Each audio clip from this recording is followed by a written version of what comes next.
Well, greetings and salutations, everybody. Welcome to the best damn movie-related show on the planet Earth, the John Campea Show, coming from right here on my YouTube channel. I am, of course, your host, John Campea. It is an awesome honor and privilege, as it is every day, to have you, my international friends, joining us as we get together to talk about our favorite things in the world, movies and movie news, a little bit of television, all sorts of good stuff. And joining me here on this Friday, with a special guest, of course, it's Aaron Cummings here.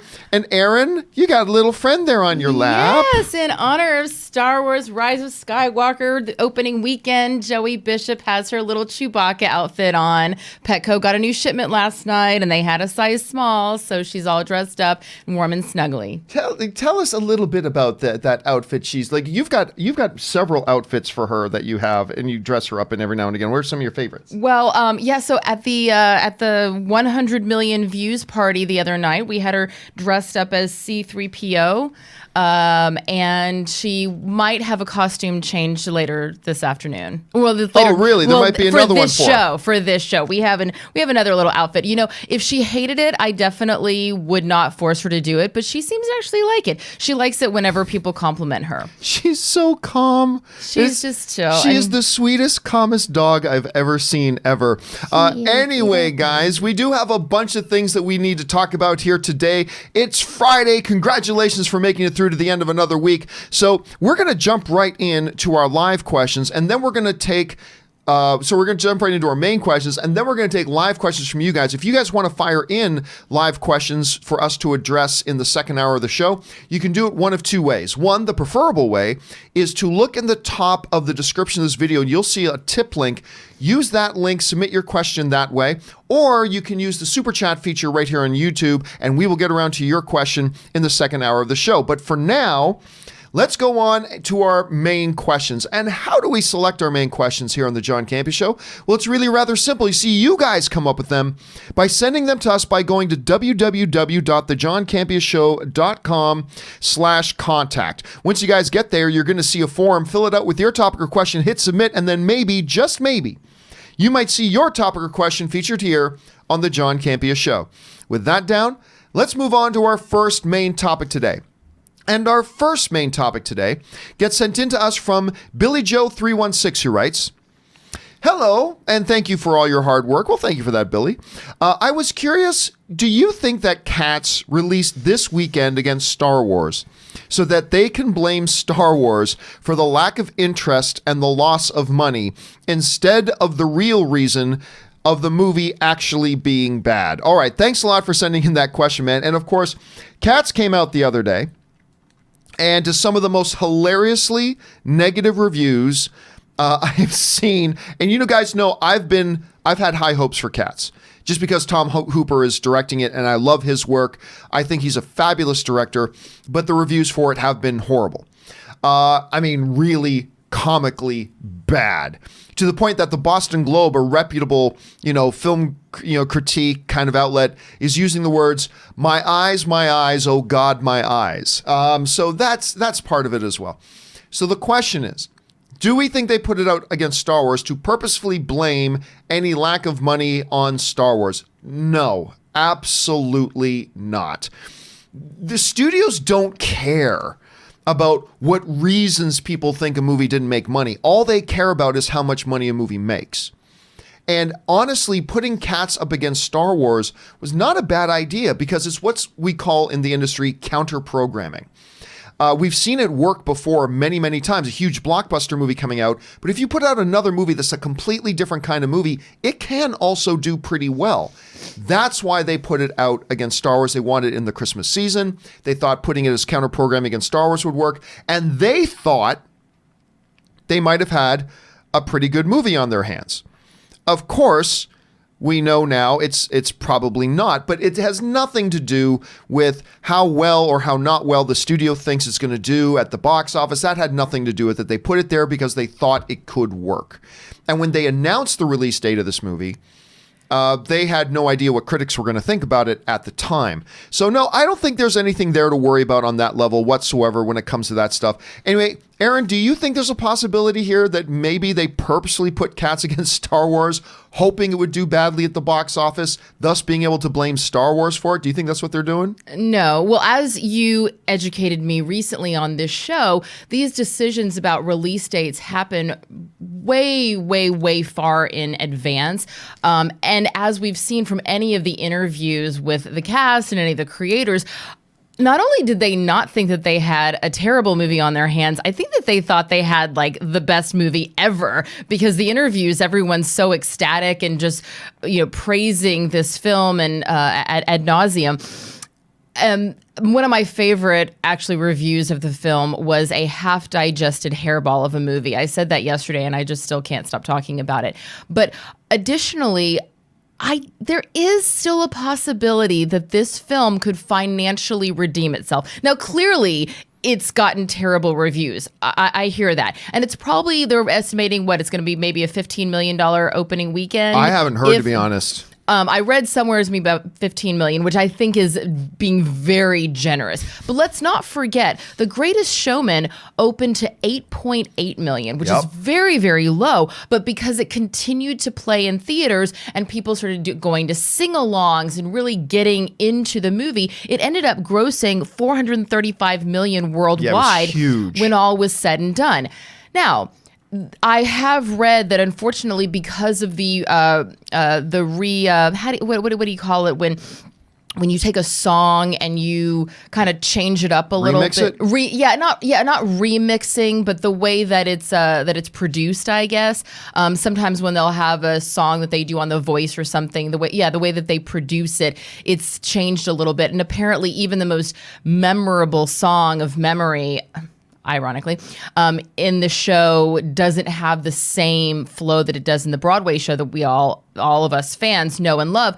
But if there are some songs that are sing-along songs, that are songs that will be fan favorites that people can go back, it could turn out to be in a fun Rocky Horror Picture Show, The Room kind of way. It could end up being a sleeper hit. That's not the comparison the producers wanted to hear. Oh, absolutely not. But hey, The Room was done 10 years ago. We're still talking about it now, or 20 years ago almost. So, I mean, I like to think that Cats may be that crazy sleeper hit that all of my, fellow shroomers out there want to just go and have a little fun watching. Of course, I love the example about The Greatest Showman, because that is a 1 in a million situation, right? Absolutely. That opened solo and yet just had motor. The big difference, of course, was that people liked The Greatest Showman. Right. It's a really done film. I love that movie. The more time that passes, the more I love that movie. I still find myself popping on YouTube once in a while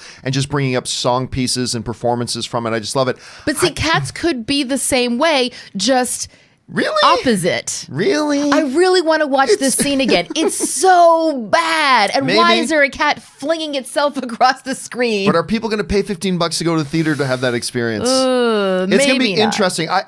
Listen, I don't doubt the $15 million opening. I'm not saying it will. I'm just saying I wouldn't be surprised, because the fact of the matter is, regardless of the reviews, Cats is one of the most celebrated stage productions of all time, probably the most decorated of all the stage productions ever. So I could see it scraping together some people interesting to see it, but what's really going to be interesting to see is what is its second weekend drop off. Like whatever it opens with, it's going to be really interesting to see its second weekend drop off. And to make back its $100 million budget, it's going to have to stay in theaters for a long time. Well, I mean, it's just to make back its $100 million budget.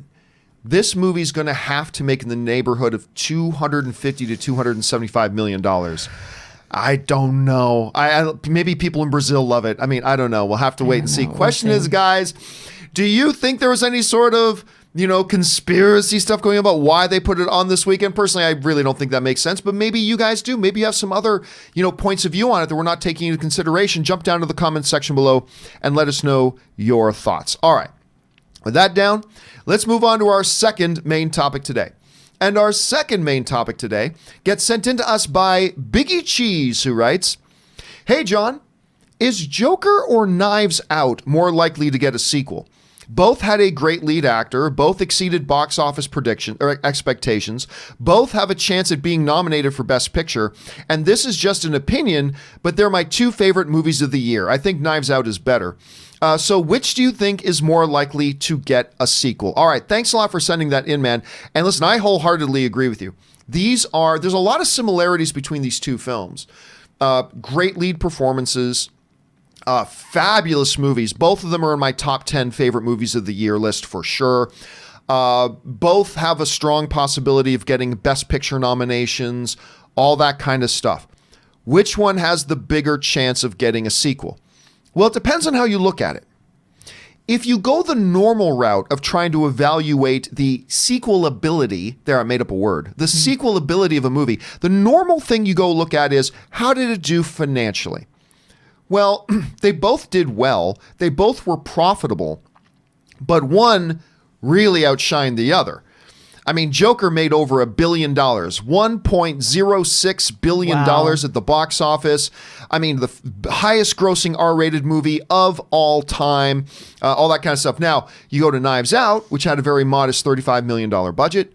It came in profitable, made the studio about $20 million in profit, $30 million in profit, because it didn't have that big of a marketing budget either. 166 for an old style murder mystery movie. Now, in today's thing, forget the name of the movie. If you said we're going to put out a comic book movie based on a very popular, well-known comic book character and a 1970s style murder mystery, which one's going to make more money? Obviously the comic book one, but they both did very well. But if you go the route of just the sequelability based on finances, well, then you got to look at Joker for sure. However, Joker was a movie for a long time that they insisted was a one-shot. Pure one shot, which is how I would prefer them to leave it. But once a movie, forget the $1 billion mark, once this movie started climbing over 600 million, to me it became a foregone conclusion it was going to get one. But they're still saying it's not official, even though we know it all is. With Knives Out, it didn't make nearly as much money as Joker did, but they've already been talking about how they think this thing is primed to be a franchise. And I agree with them. I can watch this Daniel Craig detective dude. I can watch him in 10 more movies. I'm totally down with it. So on the one hand, Joker is the obvious choice. On the other hand, Knives Out. Let's be clear. I think both of these movies are going to get sequels.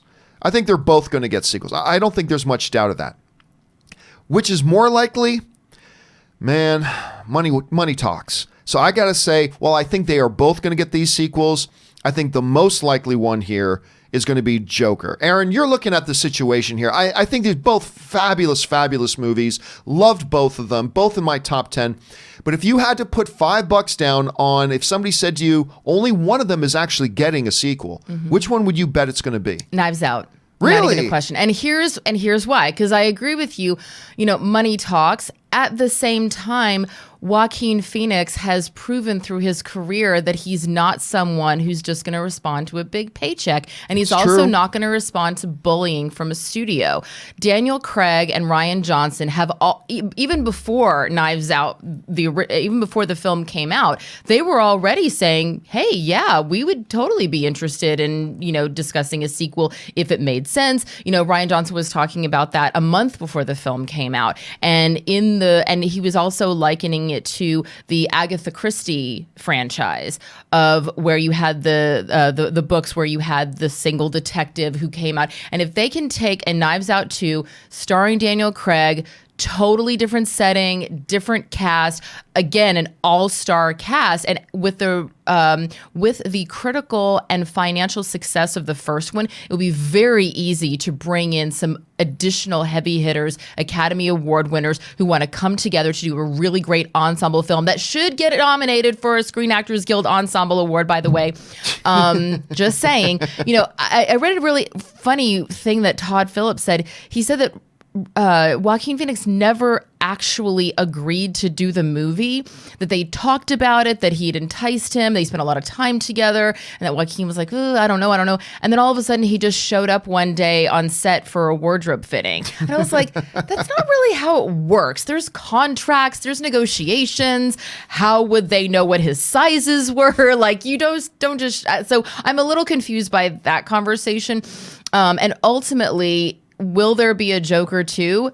It's going to depend on what the story is. I really do believe that Joaquin is not going to sign on for a second one unless he truly believes in the character. And I think that there can be an extension of this story easily. But Knives Out 2 is the clear, obvious answer. Here's the funny thing. I said I believe both of these are going to get it. But I'll say this, and this might sound counterintuitive. I think if Joaquin Phoenix wins the Academy Award this year for Best Actor, which I don't think he will, but I think he's definitely in the running, and I won't be surprised if he does.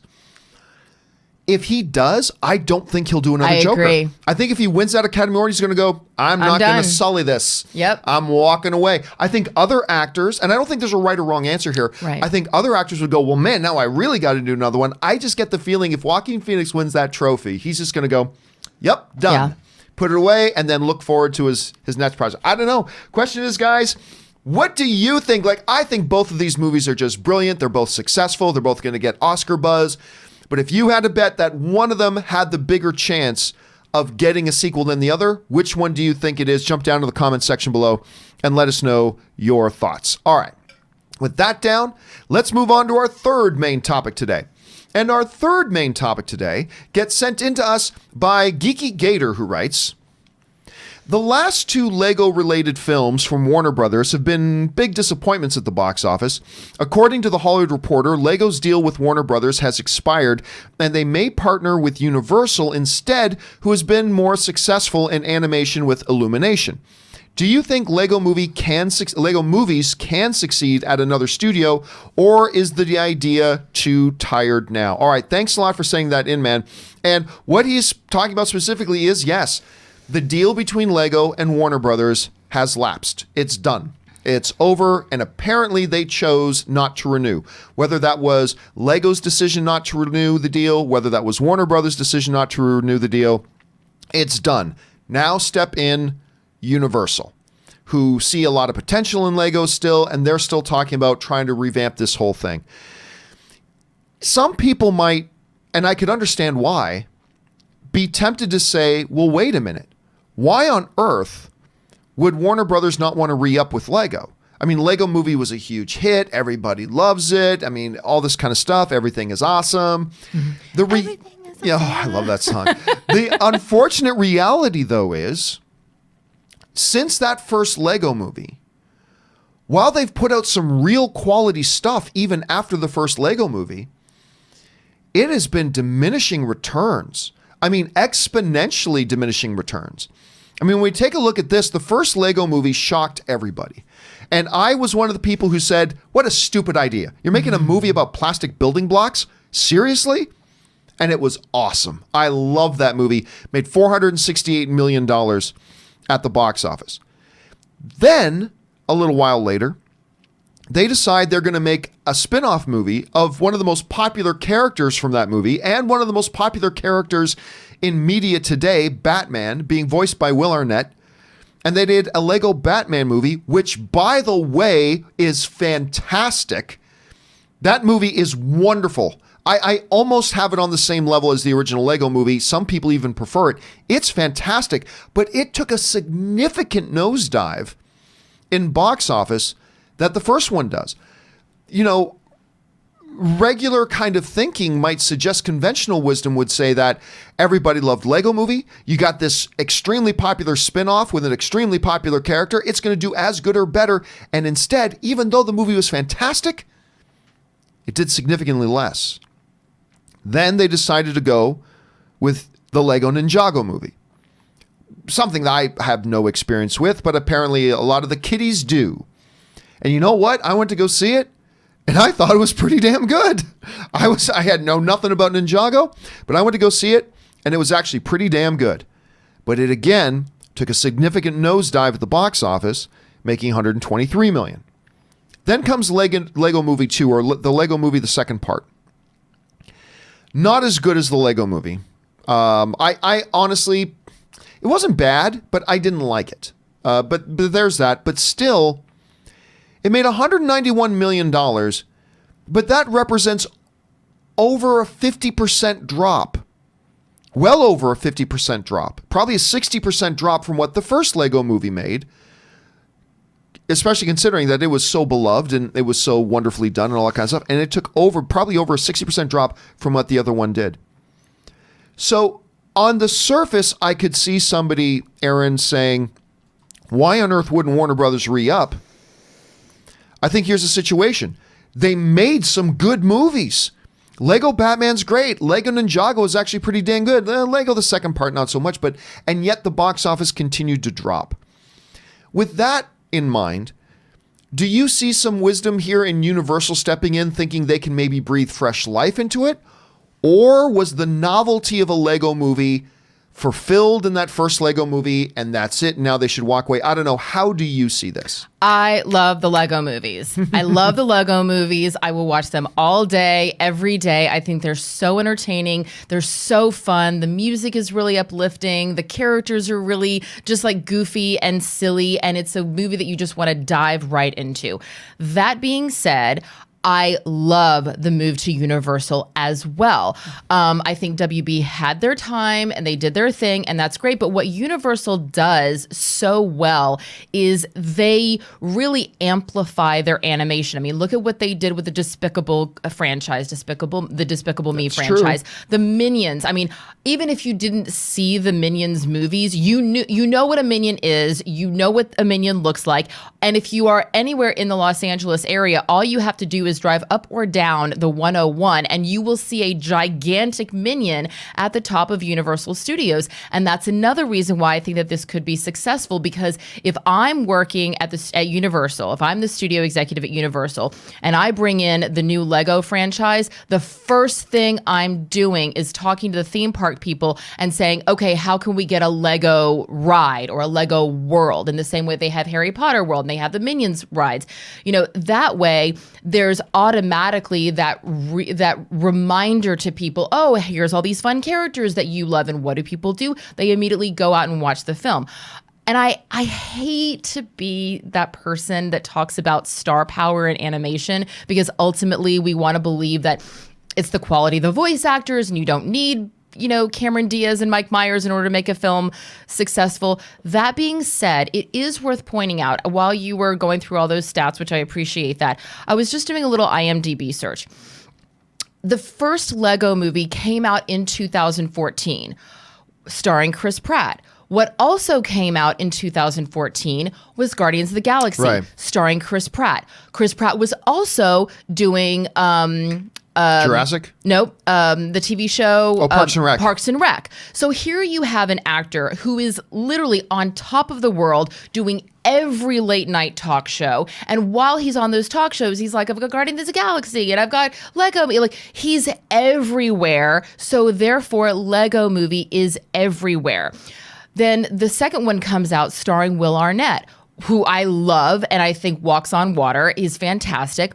But he didn't have a major studio film that he was also promoting. So didn't necessarily get into the public eye as much. The third one, Dave Franco, same thing. Right. You know, didn't have that star power of being able to have, doing world tours, press tours, promoting a massive studio film. And then when Chris Pratt came back to do the fourth one, it didn't coincide with, say, Jurassic World or something major. So I feel like the success of the Lego Movie was able to piggyback on Chris Pratt's success being the it guy of 2014 and promoting all of his other things that were going on.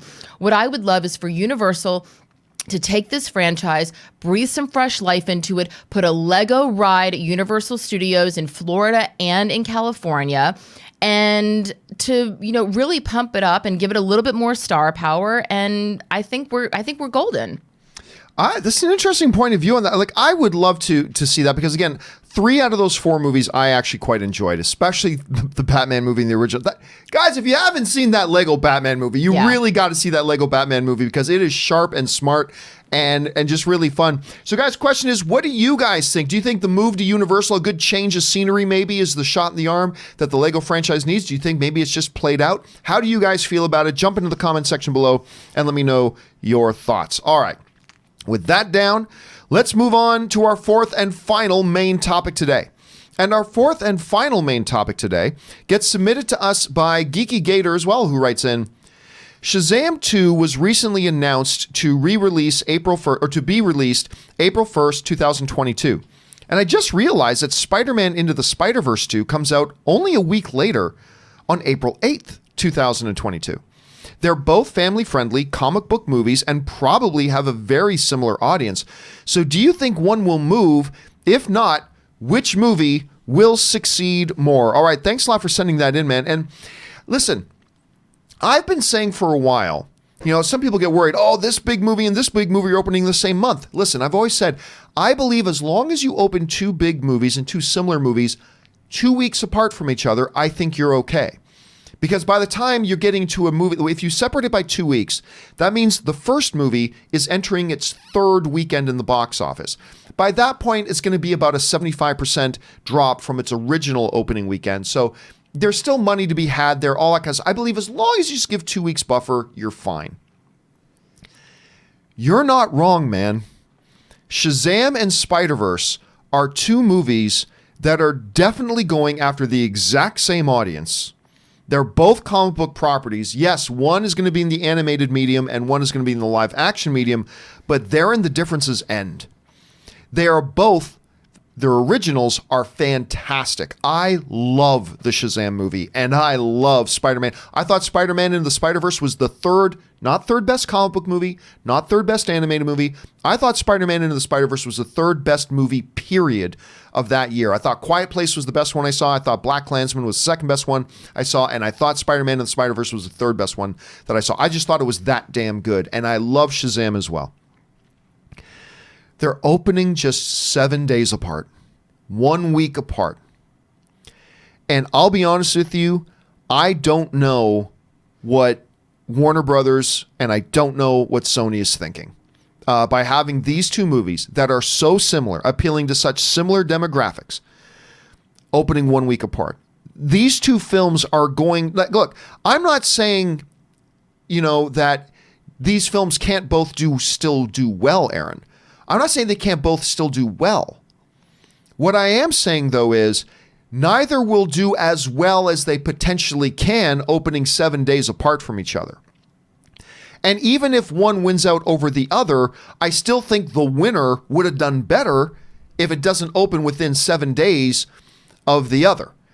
And I'll tell you what, from a movie fan's perspective, this makes April 1st to April 8th a really exciting week for me because I love both of these movies. I can't wait to see sequels to both of them. I'm very pumped. Now, I'm going to say this. I think Spider-Man Into the Spider-Verse was the better film than Shazam, although I do love them both, right? Mm-hmm. The advantage that Shazam has, though, is that Shazam 2 is coming just 4 months after Black Adam, starring The Rock, which is, of course, going to lead directly into Shazam 2. Don't take that for granted, guys, because I think a lot of us are looking at it and obviously on the surface go, well, I think Spider-Man was the better film. I think Spider-Verse will be the winner out of the two. But that ace up its sleeve that Shazam has is that it's going to be kind of part 2 of this 2-part series of Black Adam that's probably going to lead right into Shazam 2. That could actually give it some momentum. So that works in that film's favor at the same time. So I gotta believe, because Geeky Gator was asking, do I think one of them's going to move? I gotta believe one of them's going to move. Mm-hmm. It's just wise. I think one of the two, and it doesn't matter which one moves. It's not about, this isn't a game of chicken. This isn't a dick swinging contest. I think probably the two studios, because believe it or not, studios do communicate with each other. Sure. I believe the two studios are going to probably talk and say, yeah, let's work this out. Let's figure this out. Like, hey, I'll tell you what, if you move Spider-Man, then we've got a couple of other movies that are close to each other. 6 months later, we'll nudge our movie 1 or 2 weeks in some direction or something like that. I gotta believe they both know it would be best for both of them. Mm-hmm.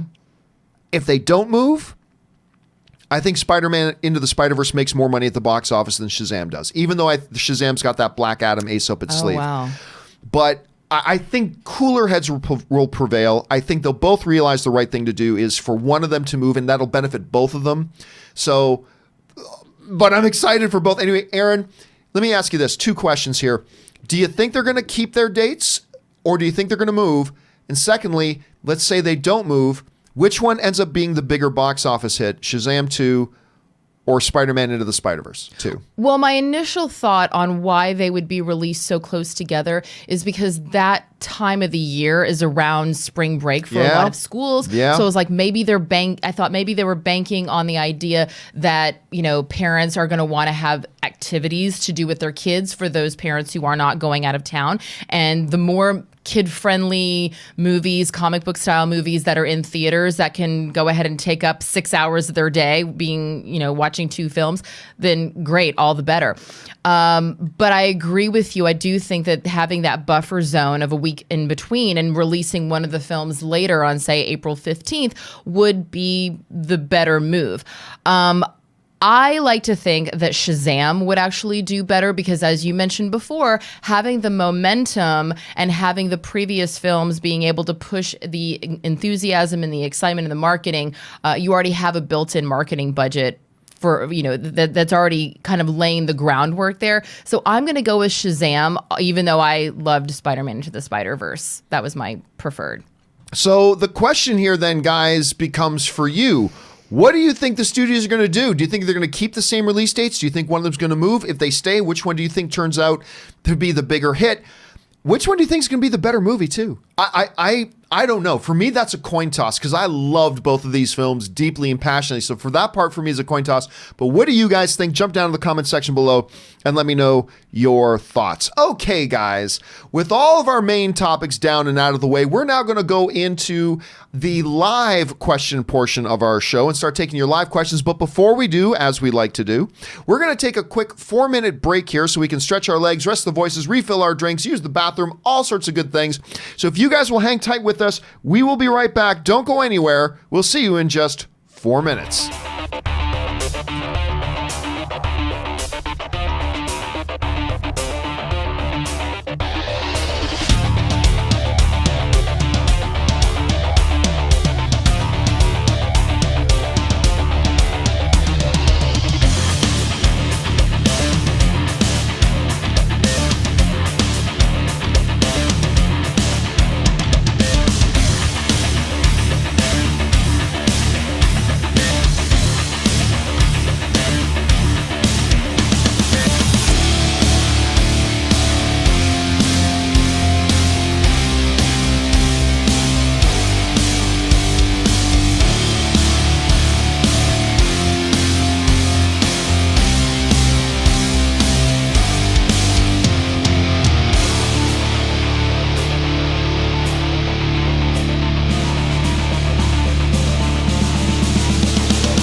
Everybody, and we are back. Thank you for your indulgence as we took a few minutes there to take a little bit of a break. So now let's go on and start taking your live questions. And we're going to get things started off with Jordan, who writes, "It honestly rubs me the wrong way that with Carrie Fisher's passing, that she gets no say in her performance for The Rise of Skywalker." Sorry, guys, I just sprinted up the stairs twice because we were running out of time. Everything is subjective. Is it okay that I feel that way? I feel this would be a larger issue with more people if this were not a Star Wars film. Listen, I was one of the very rare people who correctly said that they should have recast Leia. They should have recast her. I thought the proper way to honor Carrie Fisher, who had spent a lifetime giving us this Princess Leia character, and she could no longer carry the ball across the finish line because of her unfortunate passing. I thought the proper way to honor her was to send out the character properly by recasting with another actress in honor of Carrie Fisher to give a proper performance. Instead, they built entire scenes around not what was best for the scene. They built entire scenes around old, unused footage of her from episode 7. And you're right, in a way, they gave Carrie Fisher no voice in the performance of it or how it turned out. That's a little bit of hindsight on my part. I agree. But that's how I always felt. I always felt they probably should have recast it. It doesn't rub me the wrong way. I understand that they decided to use old footage of Fisher as their way of honoring her. I disagree with it, but I respect the motives. I think the motives were pure. They wanted to honor her, and I can appreciate that. I just thought it was the wrong decision, personally. I don't know, Aaron, do you think it was the right decision to use old footage of Carrie Fisher to put her in this movie, or do you think they should have recast her or just not had the character there at all? Now, just so I'm clear, they did not use a deep fake. No, correct. So absolutely, I think that they should have used her footage. And to say that she had no say in what was used in her performance, she did have a say in the performance. It was what she did when she was filming it. Except that is her they completely changed. It wasn't the scene she was filming. They took her shooting one scene for something, took that footage, rotoscoped her out, plopped her in a different scene altogether that was doing different things. I mean, so it's a tricky question we've never really had to face before. Right. And I understand that. But at the same time, yes, okay, given that it is a little bit tricky because ultimately an actor never has any say about their performance. You will do, if you did a Stanley Kubrick film, you do 100 takes and you have no say in which take that they use. And sometimes you see the final footage and you go, okay, well, that was clearly the wrong take and not one that I would have chosen and not a performance that I would have wanted. And if you do a Clint Eastwood film, who does who films the rehearsal and that is your take and then they're moving on, then that's it.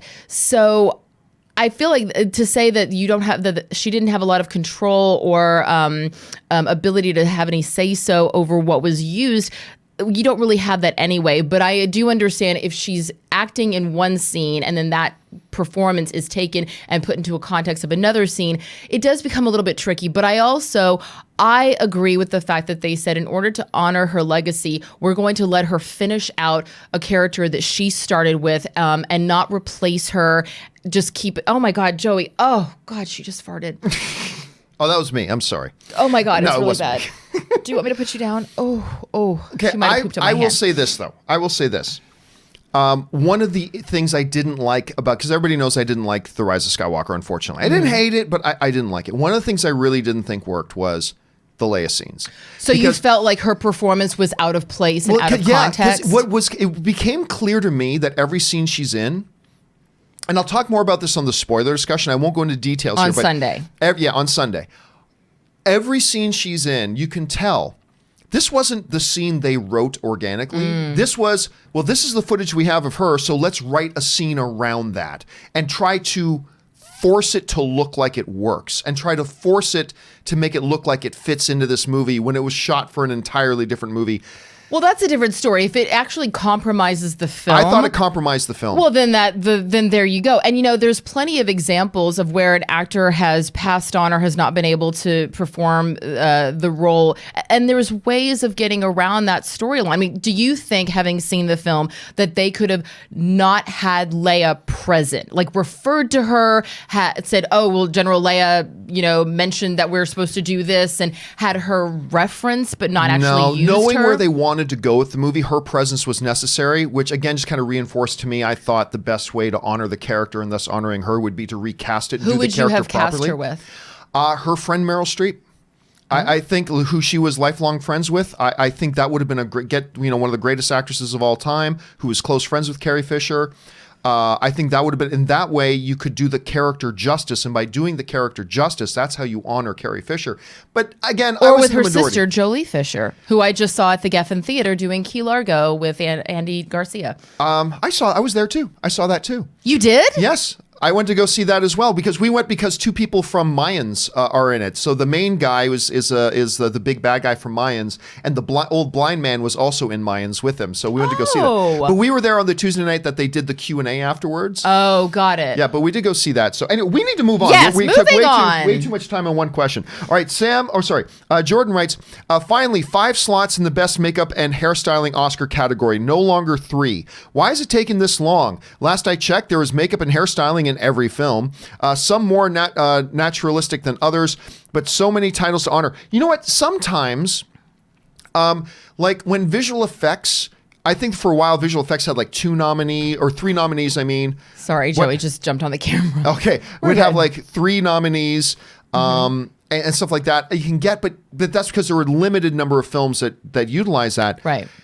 Yeah, why has it taken so long for hair and makeup to get more? I didn't even think, I've never even thought about that before. Do you have any kind of opinion on that? Yeah, I don't know, but I agree, especially considering, because hair and makeup has one of the most challenging jobs, because they not only have to do their job, which is to create a certain look, and they're not just putting makeup on. They're actually creating the look of this character that has to be consistent throughout the entire film. The continuity has to be spot on. Is her hair behind her ear? Is her hair in front of her ear? And they're watching from the monitor every single take, adjusting, a tiny little thing. Oh, this lipstick.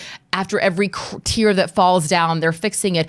But not only all of that, they have to be sometimes psychologists. They have to be the first one that we see in the morning, the last one we see before we leave. They have to deal with all the emotional issues that the actors are bringing in, while at the same time walking a tightrope of what the producers and the director want. Their jobs are incredibly challenging. And even as the person who wrote and mentioned naturalistic makeup, or in the industry referred to as beauty makeup, that's not necessarily always easy as well. You have actors sometimes coming in after a considerable bender for the weekend, and you have to make them look like they're young, fresh-faced. So I absolutely agree that they have 5 nominees in this category, and I'm surprised it took this long. All right, next up, Sam O'Neill writes, good Johnny Knoxville movie that I loved is called The Ringer. Watched that so many times as a kid, and holy hell, it's a good time. One of only 7 films in my life I walked out of. Really? Yeah. Why? The main reason I walked out of The Ringer was because I understand what they were trying to do. Which was what? So The Ringer is about this character, Johnny Knoxville, who, and I can't remember the specific details about why. The character that Johnny Knoxville plays. It's not based on a character. It's not based on him. No, it's a movie. It's a narrative movie. Okay. So he stars in it. So that the character Johnny Knoxville plays pretends to be disabled, mentally disabled, to enter the Special Olympics because he wanted to win a gold medal in the Special Olympics. And what they were trying to do, and I've always understood this and I applaud them for it, what they were trying to do was show the remarkableness of Special Olympians and all that kind of stuff. I got it, and so I was never mad at anybody for it because I knew that's what they were going for. I felt tremendously uncomfortable because I thought their execution of it was more making fun of people, and I got just so uncomfortable with it. And again, I was never outraged because I knew what they were going for. I knew it, and I applauded them for it. It's just that to me, it wasn't being executed right, and I felt very uncomfortable. And about 30 minutes in the movie, I had to get up and walk out. Yeah. So that's one of the only movies. So I can see that. And you know what? I think Jojo Rabbit could have gone that way because every time I tell someone about Jojo Rabbit, I go, it's this really great movie about a kid who's a Nazi. And people are like, ugh. Whose imaginary friend is Adolf Hitler. Is Adolf Hitler. And then I have to show them the trailer and then they go, oh, I get it. But that's the thing. In theory, that could go one of two ways. Yeah, Joey's by your feet again. And that's the thing is I agree that could be a really beautiful, heartfelt movie, but clearly another case where they did not have the right consultants brought in from the very beginning, from the script to every day on set, because had people from the Special Olympics been involved in every step of the way, and maybe they were. They may have, because even though I was uncomfortable, I was just sensing that, this is... But if you were uncomfortable, other people were too. But I could see what they were going for, so I never got mad or outraged or anything like that. Ryan Lohner writes, follow-up from yesterday. Yes, the same actress as Cindy Lou Who and Talkie Teen. I never knew that. June Foray, also known as the likes of Rocky the Flying Squirrel. Magica Dispel and Witch Hazel, and she was the actual Chatty Cathy doll's voice. I had no idea. That's incredible. That's some fantastic trivia right there. I always get a big kick when somebody sends in like some really cool little trivia stuff like that. I never knew that, Ryan. And that is like one of my all-time creepiest television episodes ever. Thank you so much for sending that in. That's great. I know we're running late on time. Can I show the video that I sent to you yesterday? Okay. She sent me one of the clips, actually one of the more docile clips of that episode of Thing it's the Other actually Day. season 5, episode 6 of The Twilight Zone if you want to watch it. And it's the creepiest and you episode can of watch television it on Netflix. of all time. Scott K writes, a big DC and Arrowverse fan. I think The Crisis has been okay so far, but want to recommend the canon comic tie-in. Cool seeing the Justice League of other worlds included, as well as other stuff they couldn't make work on TV or be allowed to by Warner Brothers. Yeah, we've been talking about this a little bit. I'm a fan of the Arrowverse on CW. I look forward to their big crossover event every year. And this year, which is supposed to be the big one, Crisis on Infinite Earths, unfortunately for me, Scott, just has not worked so far. They're 3 episodes in. They got 2 more special episodes to do. Maybe it'll pick it up, but so far it just seems like a convoluted mess of, look, everybody, look at all these cameos and all this kind of blatant just fan service that doesn't have any meat to it. So hopefully but at least there's other stuff there that can be better. Thanks for pointing that out, Scott. Willow writes, I don't want to mock someone's misery, but I can't stop laughing at some of the reviews for Cats. I had no interest in the film, but I might go watch it now just to see if it lives up to the notoriety. See? Going right to your point. Yeah, again, look, I don't mind it because Tom Hooper, he's okay. Ian McKellen, it will be just fine. Dame Judi Dench is going to be just fine. Idris Elba is going to be just fine. Idris Elba's going to be just fine. Who's the little singer girl in it? Taylor Swift. I heard she's doing okay. The little singer girl. I heard she's doing all right. James Corden, I don't know how. Oh, his show's great. I love James Corden. I just don't know how he's going to be in this. And I heard Rebel Wilson also. I don't know how. Which is too bad because I loved Rebel Wilson in Jojo Rabbit. Oh yeah, I think it's one of her best. I really like James Corbin in Into the Woods. You know, I didn't love Into the Woods. I thought he did pretty good in that. All right, next up, So you're forgiven for that, Willow. Next up, Benny95 writes, last night during the trailers for Rise of Skywalker, the Black Widow trailer came on and I heard a group of middle-aged females behind me saying, isn't she dead? Yeah. Over the other replied, then what's the point of seeing it? Everyone in my area giggled. Yeah, they played the Black Widow trailer in mine as well. But honestly, there's not good. By the time this movie comes out, there's not going to be any confusion. There's not going to be any confusion. It's all going to be about whether or not the movie looks good. Mm-hmm. Because you can go see a movie about Winston Churchill, but wait a minute, isn't he dead? Yes. Right. What's the point? Well, every character at some point dies. So it's so I really don't think it's going to be that big of an issue. Actually, there was quite a positive response in the theater because I went to go see Rise of Skywalker for the third time last night. Oh. And did you dislike it any less? No. No, not. I disliked it a little less the second time. Didn't dislike it any less the third time. So you've plateaued. I think your I dislike plateaued of it. where I am. Okay. But the reaction was actually pretty positive to the Black Widow thing, and I have not been looking forward to Black Widow myself. But the last trailer got me turned on to it. Canada Rocks writes, John, congratulations on your 200 million views. Well, it's actually 100 million views. But I like your positive thinking. Thanks for the bump up. We'll get there soon. Really love your show. Quick question about Star Wars: The Rise of Skywalker. Spoiler discussion. When and how should we send in the questions? I'm worried about my questions showing up on yours and other show. I would send it in once I post the live event. So the show will actually be Sunday afternoon, but I will post up the live event Saturday afternoon. So tomorrow afternoon after I do open mic. So I'm going to do open mic tomorrow morning. And then after open mic is done, that's when you should start firing in your Star Wars: The Rise of Skywalker spoiler questions. Either using the tip link, which is the better way to do it, or using the super chat feature once I have the live event poster. So I would wait until after I'm done open mic tomorrow. So that'll be done probably around noon. After that, start firing in the questions. And noon Pacific Standard Time. Noon Pacific Standard Time, and we'll have a good time on Sunday. By the way, the audience I saw Star Wars: The Rise of Skywalker with yesterday, very enthusiastic. Like I said coming out of this movie, I said, I believe a lot of people are going to like this movie. I unfortunately am not one of them. But the audience I saw it with last night was actually pretty damn enthusiastic. So, hey, there's that. All right. Let's see. 50 Shades of Geek writes, watch me ruin John's day. Episode 8 of The Mandalorian. Mando discovers the world between worlds, sends Baby Yoda 900 years into the past, then Baby Yoda becomes actual Yoda. Yeah, I hate that. The reason 50 Shades of Geek is saying that is because I am not a fan of time travel in movies. Oh, yeah. I mean, don't get me wrong, there are movies. It's an easy way out is what you say. It's lazy. Because my whole thing is there's never been a single problem in any movie that couldn't be fixed narratively with time travel.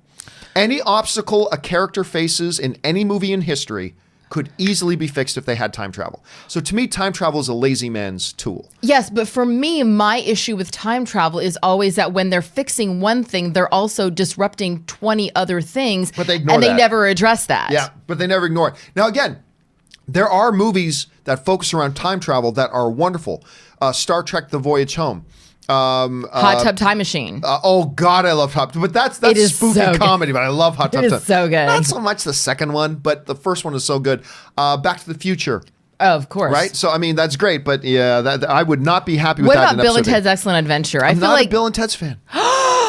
Blasphemy. Yeah, I know. Everybody gets really mad when I say. Don't get me wrong. I don't dislike the first one. But you haven't seen the second one. What's that?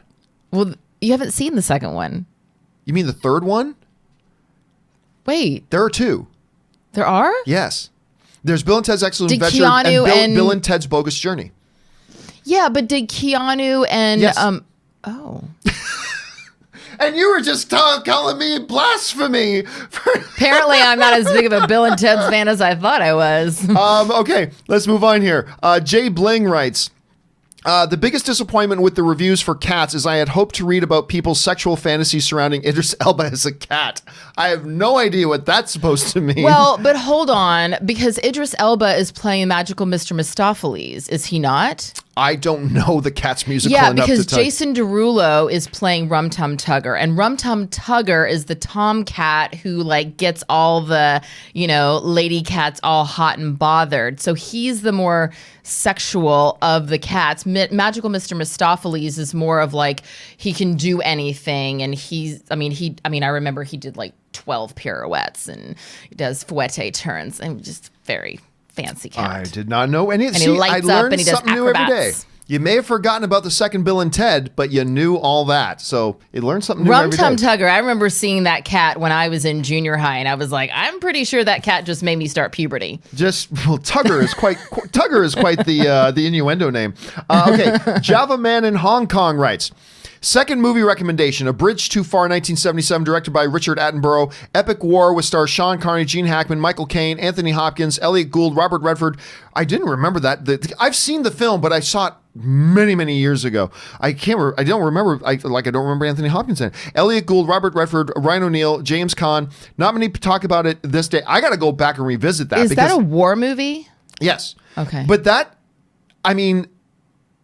is one of the greatest ensemble of acting performers in the history of film. Elliot Gould, Robert Redford, James Caan, Sean Connery, Gene Hackman, Michael Caine, Anthony What? Yeah, I gotta go back and check that out because that's remarkable, Java Man. All right, Suthius writes, "Hey guys, rewatched warehouse scene in Batman vs Superman. Bat's fighting style is brutal, hella strong since he's throwing another grown-ass man around like rag dolls. Could easily take out Schumacher's Batman and Nolan's Batman. Pattinson better bring it." Listen, I've been telling, this is part of the reason why, look, I'm not saying Ben Affleck is a better actor than Christian Bale. Obviously, I'm not saying that. And I'm not saying that Batman vs. Superman is a better movie than The Dark Knight. Obviously, I'm not saying that. But I've always said from the first time I saw it, that iteration of Batman in Batman vs. Superman, I believe is the best iteration of Batman we've ever had. It's the only Batman movie I ever really thought gets the whole DNA of who and what Batman is. And that warehouse rooftop scene, oh my God, it's so visceral and brutal. And God, I love that scene. By the way, I love the fight between Batman and Superman too. I think that's a great scene, but that rooftop stuff is, hella good. I don't even know if you've seen Batman versus Superman. I have not. You have not. I got to tell you, I really like Batman versus Superman. And who's playing Batman in that? Ben Affleck. Oh, it is Ben Affleck. It is Ben Affleck in that one, and Henry Cavill is is Superman. Superman. Right, Sad Batman, Sad Ben Affleck. Yes, Sad Ben Affleck. That's where it came from. But that's your favorite. So you're not saying that you like the film the best? Yeah, no, it's just my favorite iteration of the Batman character. It's my favorite manifestation of the Batman character ever. So, well, yeah. I mean, could that be because it's the most recent and we just continue to evolve a better understanding of Batman as a character? No, like to me, it got the main thing you have to get about Batman. None of the other Batman movies ever really got, including Christopher Nolan's films, which are superior films. But the one thing most filmmakers forget, and even Warner Brothers forgot when they did Justice League, but Zack Snyder got this. And the key thing you have to understand about Batman is this. Batman is not the mask. Bruce Wayne is the mask. Bruce Wayne died in the alley with his parents when they were shot as a child, and the Batman was born. Mm-hmm. And so that means that this character is Batman, and it's only when he's out in public and whatever that the facade takes on. In the Christopher Nolan films, as brilliant as they are, mm-hmm. you always got the sense that, no, he's Bruce Wayne. I'll take on this persona of Batman to put fear into my things, but he was always Bruce Wayne. Right. Whereas, and the mask never actually seemed to fit his face. I don't remember. Drove me crazy. I was like, why is his mouth all smushed up in there? And by the way, did you know about the little Easter egg in Harley Quinn? She's wearing a little necklace and it's got a bone on it, almost like a little like in the new movie. In the new movie, it's almost like a dog, like a dog tag, not a military dog tag, but actually a tag that a dog would wear, and it says Bruce on it. Oh no! Somebody did show me a thing of that. Yeah, so I don't know if there's some little stuff going on there. All right, we need to keep flying here. Okay, next up. An anonymous writer types in, John, please tell me you read the comments under your video about Brad Pitt / Troy. Everyone, including me, in the comment section said they like Troy. That's irrelevant. Doesn't matter. We get that movies are subjective, but it's actually a rare thing to find. No, it is not. What? No. Listen. No, Troy was universally panned. Yeah, no, Troy. And disliked by many, many people. I'm not going to say nobody out there likes Troy. Clearly, I'm not going to say that. But to say it is a rare thing to find somebody just like Troy, It is absolutely not. not in my circles. And listen, it doesn't matter if everybody jumped in on the comments there and said they all hated it. That doesn't change anything. It doesn't matter if everybody jumps in the comments and says they all loved it. That doesn't change anything.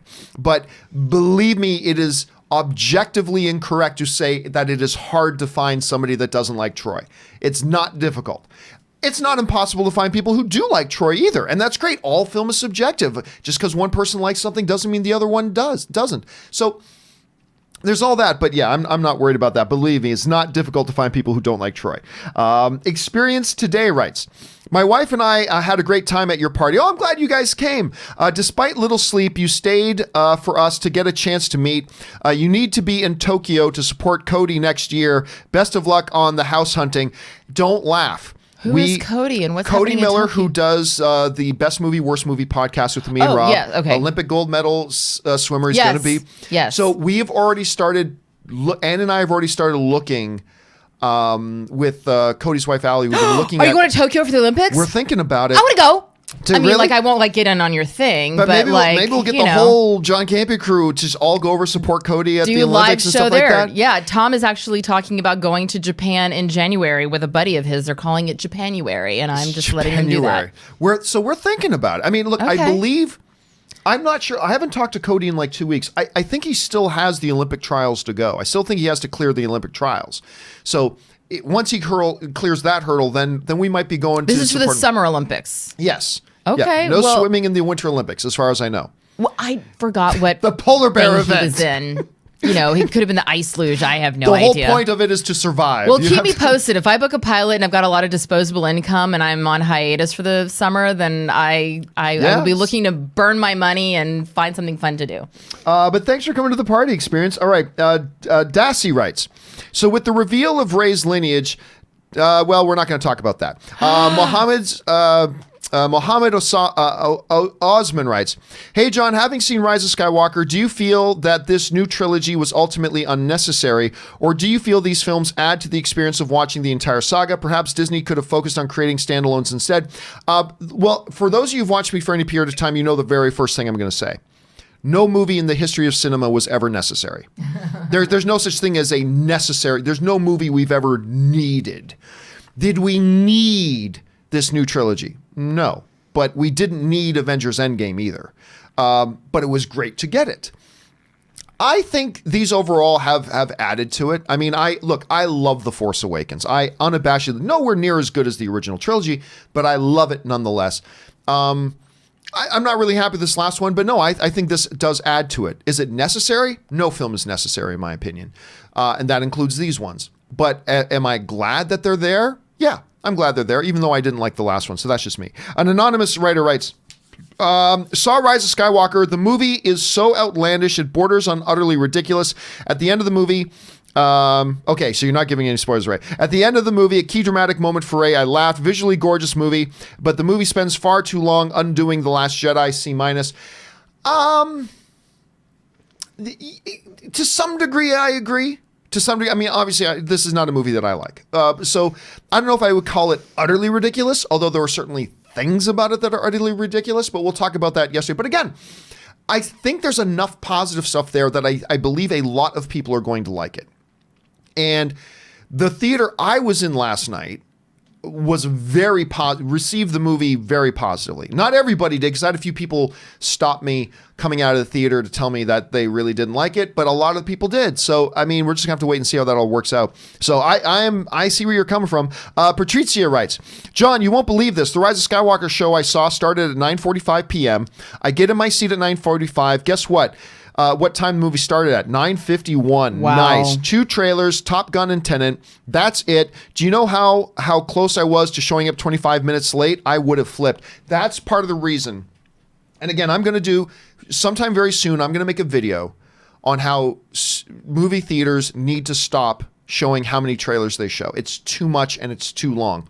And they continue to manipulate the audience by once in a while only show a couple of trailers to go, oh, guess you can't show up later. You're going to miss part of your movie.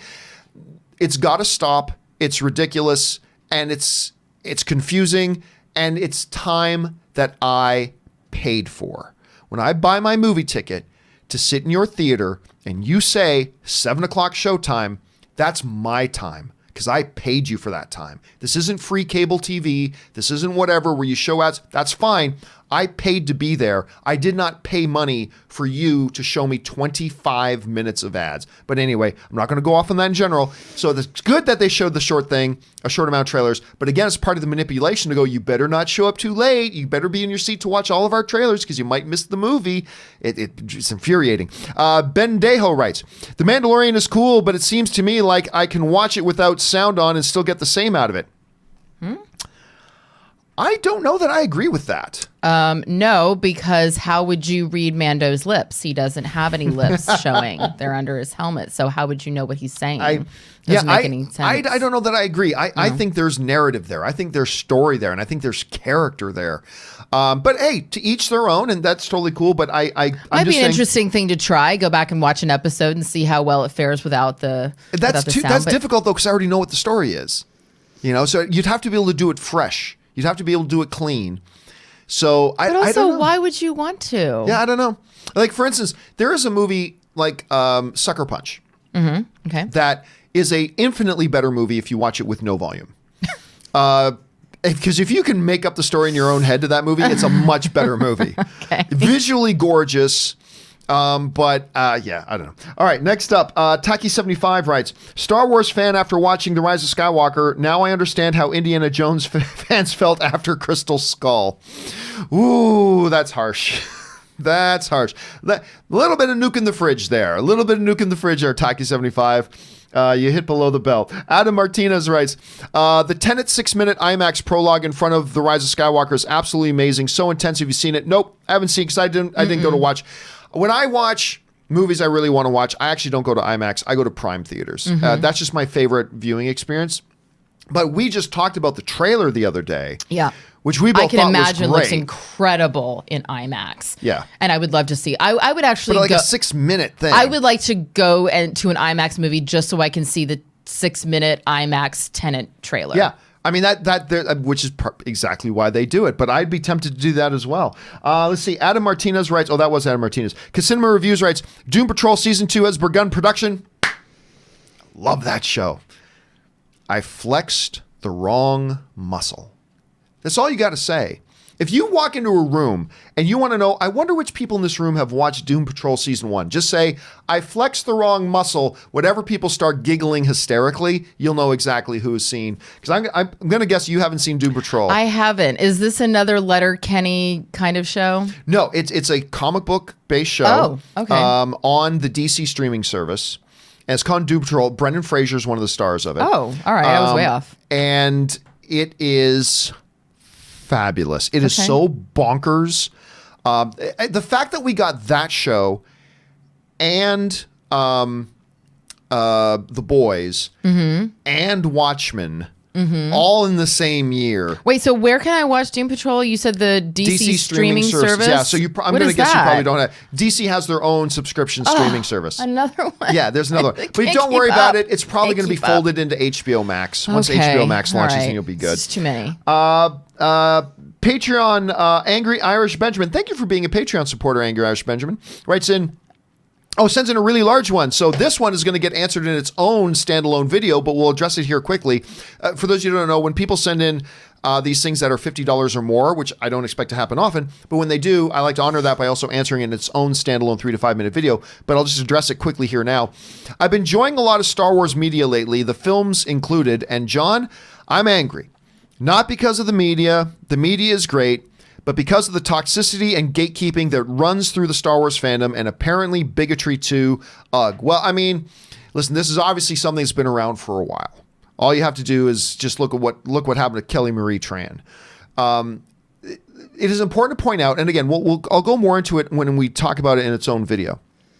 But the majority of people who don't like the current Star Wars movies, when you take all the people who don't like the current Star Wars movies, the majority of those people just don't like it because the movies don't work for them. And there's nothing wrong with that. That's film fandom. You have movies you don't like. I have movies I don't like. There are people who don't like the new Star Wars movies. Nothing wrong with that at all. However, within that group of people who don't like the new Star Wars movies, there is a segment that are insufferable. Bottom dwelling, cousin humping, mother basement living, sacks of shit, who just make being a fan at all tiresome. But again, a mistake has been made. I believe an unfair mistake has then been made to just lump anybody. And that's why people get sick of hearing me say it, but it's important to repeat it over and over and over again. That we cannot just lump anybody who really dislikes the new Star Wars movies as just being one of those. That's not the case. That is just a segment of that group. The group of people who don't like Star Wars Last Jedi or any of the new Star Wars movies, there's nothing wrong with that. That's just being a film fan. There's only a segment of them that are part of that organization, and we should not just lump them all in together there at the same time. But yes, there is a group there who is committed to, I don't like this movie, so I'm going to try to get as many other people to not like it as well. I don't like this movie, so I want to cheer for the failure of this and any other movie that comes out after this. I don't like this movie, so whenever I see people talking about and celebrating that they do like it, I'm going to jump in and try to sabotage that. I don't like this movie because there's a character with boobs who is a lead character. I don't like this movie because there's a character with a different color skin than I have, as being one of the celebrated heroes. There is a segment of that fandom that exists that are bottom dwelling, cousin humping, basement living losers.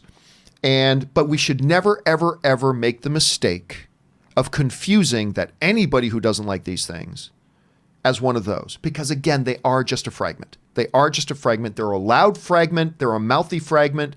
They're an insufferable fragment, but they are just a fragment. Because everybody else likes or dislikes the movies, and that's perfectly fair and perfectly fine. My buddy Kyle Newman, there's a couple of these new Star Wars movies he hates, and we still love talking about Star Wars together because he's great. It just didn't work for him. He's the majority. Kyle Newman is a guy who represents the majority of people who don't like the new Star Wars movies, not this small segment of people who are mouth. So we should never just lump them all in together. Be very, very careful about that. Anyway, I'll go more into that Angry Irish when I do my my larger thing here. All right, Downey Jr. writes, John, what are your thoughts on James Cameron's statement saying he thinks it's a certainty that Avatar 2 will break Endgame's box office record? If this becomes a reality, does Cameron become the greatest filmmaker of all time? I have not heard him say that. Have you heard him say that? What, didn't we talk about that? I feel like we talked about that on the show. I don't know. It's not exactly coming to me. I don't necessarily know that he said that it was a certainty, but there were comparisons of the success, and I do believe he alluded to. I think we talked about that. Okay, wait a second. It's sounding familiar to me. Here's what was said. Okay. Let's just get this straight, because here's what is specifically what was said. Okay. James Cameron statement saying he thinks a certainty that Avatar. He did not say that Avatar 2, at least the headlines I'm looking at right now, he did not say Avatar 2 will break Endgame's box office records. What I'm reading in the headlines here is that he's saying if and when they do a re-release of the first Avatar, that it will certainly pass Avengers Endgame. That, he's absolutely correct. He's absolutely correct in that.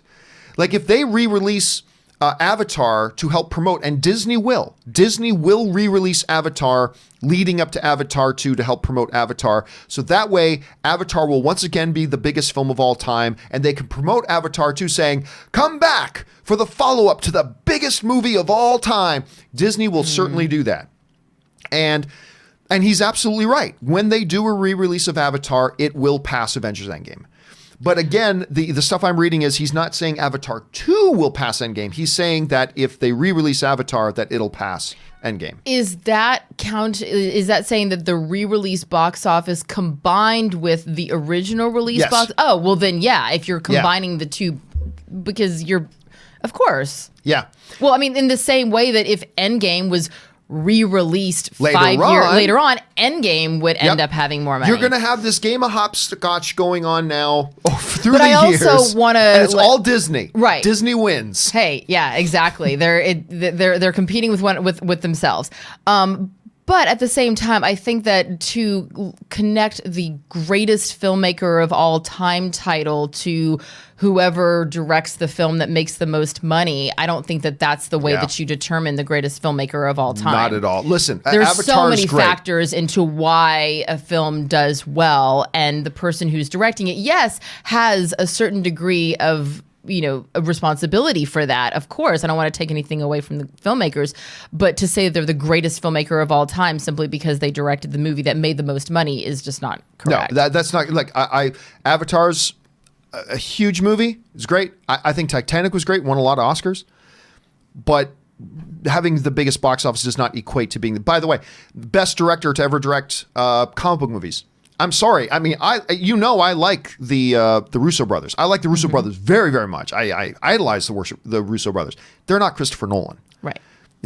But their movies made more money. Doesn't matter. Christopher Nolan is the better director. And that's no slight. Christopher Nolan is the better director to 99.9% of other directors out there. But no, that's not the case there. All right, guys, I just have time for a couple more questions here. So let's keep rolling here. Daniel Paman writes, The Rise of Skywalker last night, and I absolutely loved it. I laughed, cried, and everyone cheered at the end. For me, it's the best of the new trilogy. Great. And I'm not surprised. Wonderful. Yeah, I'm not surprised. Like I when I came out of it, I said, look, I don't like this movie, but I think a lot of people will. So I'm not surprised at all, and I'm glad. I'm glad you liked it. I'm not one of these guys who's like, I don't like it, so I need everybody else to not like it, or else it undermines my opinion. No, it doesn't. My opinion's still valid, so I'm glad you liked it. I hope you like it even more the next time you watch it, Daniel. And by the way, the theater I was in last night reacted very positively to it. So, that's all I'm going to say there. All right. Swimmy writes, didn't care for The Force Awakens, hated The Last Jedi, loved Rogue One though, went into The Rise of Skywalker with low expectations, found it more enjoyable, but still left deflated. Not a fan of the new trilogy and its direction, though I can appreciate Abrams trying to bring fans back like me. Listen, one of the things I said as well, Swimmy, when I came out, was that, okay, I didn't like it, didn't work for me, I'll go into all the details as to why on Sunday. But I recognize what what JJ was trying to do. And I applaud him for what he was trying to do. And I think he was very bold in what he was trying to do. He really was trying to bring all the fans back together again. I just didn't think it worked, but I think you can recognize what his intentions were. And I applaud him for it. I really do. And I think for some people it will work. And that's the thing that we're going to celebrate. All right. ZMG Ruler writes, I thought The Rise of Skywalker was good, not great. I had issues with it. Okay. Fair enough. I mean, yeah, I think that's totally fair enough for a lot of people to have. Winso writes, did you see Brie Larson and Jimmy Kimmel, Mother of God? I did not. I just saw pictures of it. Yeah, I think that's all you need to see. Oh, well, yeah. They're talking about the boobs. Is that what we're talking about? Well, the dress and how stunning she looked in the dress, which she absolutely does and did. She has a phenomenal physique, and the dress is beautiful. It reminds me a lot of the Versace dress that Elizabeth Hurley wore when she accompanied Hugh Grant to, I want to say it was the Cannes Film Festival, and it was black and it was held together by big safety pins. And so it strategically covered exactly what it needed to cover, but it did so in a way where it still looked very expensive and high quality and classy, but also definitely gave you, a lot for the eyes to feast on. And similarly, Elizabeth Hurley. Right, exactly. And similarly, Jennifer Lopez's Donatella Versace dress, the famous green dress, low plunging, high slit, and Brie Larson. I'm really curious as to who designed this dress. If I found out it was Versace, I would not be surprised. Of course, no one's talking about the designer of the dress. Right. yet. I will find out the designer of the dress, but it is a stunning dress, and Brie Larson is a stunning woman. God bless her. All right, Sully writes, today is my wife and I 11th anniversary. Happy anniversary, you guys. And we're going to Toronto, Canada, excellent city to go visit, on vacation to celebrate. Any recommendations on what we should see? Well, Cats! Yeah, go see Cats. Go see Cats! I don't know if Cats is playing in Toronto. You're saying just go to a movie? Go to a movie? Like you're visiting another city in another country, and the first thing you want to do is go to a movie theater? I thought they should say, I thought that's what they were asking. What should we go see? Oh, you're saying... Like, what should we see in Toronto? You're going to Toronto. Go sit in a dark box and watch something that you can see at home. Go do something you can do at home. It reminds me like when Ann and I are out in some city or something. Let's go to a chain restaurant. Like, let's go to TG. I know. I used to live near Midtown. I could walk to Midtown Manhattan. I lived in Hell's Kitchen, and it was always fascinating to me, the line outside Olive Garden and TGI Fridays. And I was like, you guys know that you are in the city with some of the most incredible restaurants of every conceivable cuisine from around the world. Why are you eating breadsticks, man? Olive Garden's breadsticks. You know, oh my God. Tour of Italy, people love it. They want consistency. It's watering. the reason why your mouth is not watering. It is when I think about their breadsticks and Italian wedding soup. Salad. Their stracciatella soup is so good. Their salad, I will say, the Olive Garden, I don't know what they have the perfect amount of salad dressing, and it is like, and I will go there just for their salad. And my friend Odette Annable, who was on Supergirl, she played the main villain on Supergirl, I think in the 3rd season. And we were an Astronaut Wives Club together. That is literally her favorite restaurant. For her birthday, she's like, all I want is gift cards for Olive Garden. I think my buddy Mark Ellis, who used to do shows with me for a long time, I think it's like Olive Garden. I think it's like his favorite restaurant. So right, but when you go to New York City, you can't go to Olive Garden. That's my thing. Okay, so in Toronto, what should someone do? Look, Toronto's such a big city. I mean, it's you. So honestly, it's the most touristy thing you can do. But honestly, go up the CN Tower and walk on the glass floor.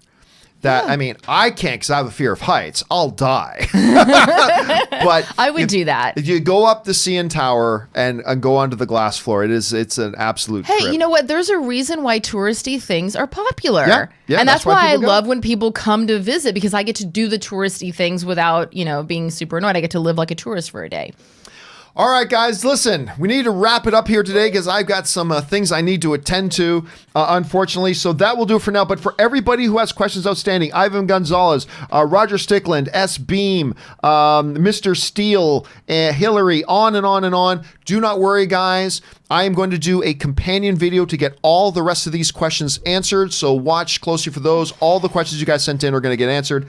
I have just, unfortunately, today, normally we'll go longer with the John Campea Show, but I do have a lot of, we're getting close to the holidays. I got some things I got to address and get to right now, but we will get to all that kind of stuff. I want to thank, first of all, Aaron Cummings for being here. Aaron, and of course, Joey Bishop. I love Joey. Say happy holidays, everyone. Look whatever how calm you're she celebrating. is. She's so great. Where can people find you online? Well, next week you can find us in Connecticut where we're spending the holidays. However, online you can find me at Aaron L. Cummings on Twitter and Instagram. And if you have a happy holiday to send to someone from me or from Joey Bishop, just check me out on cameo.com/Aaron Cummings, and I'll be happy to give you a happy holidays shout out. And of course, you guys can follow me simply at John Campea. And the John Campea Show will be back on Monday with me and Robert Meyer Burnett. But don't forget, tomorrow we do have open mic. And then Sunday is the open spoiler discussion of Star Wars: The Rise of Skywalker. You guys still have a couple days to make sure you can go and see it before we do that video. Make sure you guys join us for that as well. All right, guys, that will do it for me for today. Thanks so much for being here. My name is John Campea, and until next time, everybody, bye-bye.